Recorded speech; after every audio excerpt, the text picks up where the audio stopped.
Hey, welcome to ArrangeWave. Today I'm going to show you how to add a stop cue. Okay, so here we are in arrangement view. We got 2 songs up front, 2 songs in the back, and we want to add a stop cue in the middle. So first we need to add a MIDI track. We're going to go Command-Shift-T. And I like to make my stop cues red, like a stop sign, and label it stop. Then we're just going to double click inside the track to make a little MIDI clip. I like to scroll all the way down on the piano before I select the note so it's out of the way. That way if I have any MIDI controllers or keyboards hooked up, I'm not accidentally hitting that note during the set. Okay, we'll set the output to IAC driver. If you need help learning how to set up your IAC driver, we have a video for that. So we want to map this note to the stop function.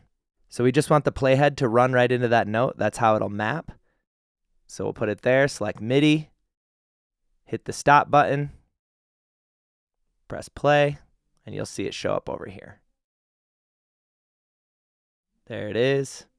Let's check to make sure it's working.